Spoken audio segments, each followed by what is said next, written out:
Well, it's been almost a decade in the making, cost more than $1 billion to produce, but today we finally get to answer the question that so many people want to know. How does Holden's all-new VE Commodore stack up?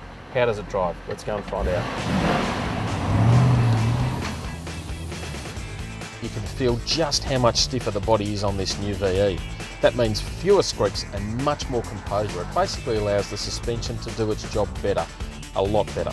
With the firmer sports suspension on the SS and SSV, the load speed ride can be a little bit jiggly and a bit bumpy here and there, but it also means a lot more control than ever before.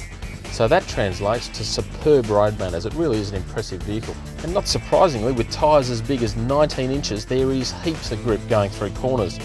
Not so good though are the huge A-pillars. They're just a bit too big and they can block your vision on windy roads. Under the bonnet of the SS and SSV is a 6-litre V8 good for 270 kilowatts of power. There is heaps of torque, so the minute you touch the accelerator it just goes and it's really prepared to rev out. Even better is the sound of that V8. Those 4 exhaust pipes have just brought it alive. It's got a really nice and great burble to it. Plus the more refined 6-speed manual gearbox now has a shorter throw, so it's a bit less cumbersome than before. For those after a little bit more in the way of luxury is the Calais and Calais V.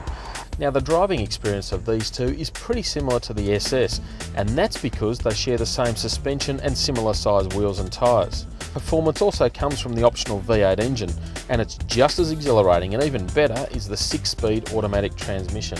It is a massive leap forward from the old clunky 4-speed that's copped criticism for years.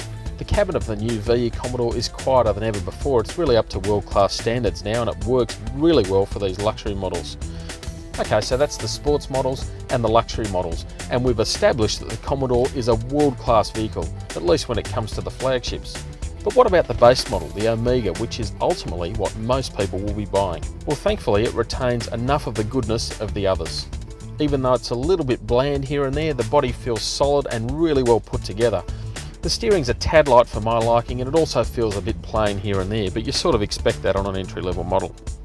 The 3.6-litre V6 kicks out 180 kilowatts of power. Reasonable, but it's also towing around a fair bit of weight. Still, it's more enthusiastic and a lot more refined than before, although it does soldier on with a version of the 4-speed automatic transmission. Well, there's no doubt the VE Commodore is a huge step forward for Holden and for Australian-made cars, even if there are a few niggles here and there.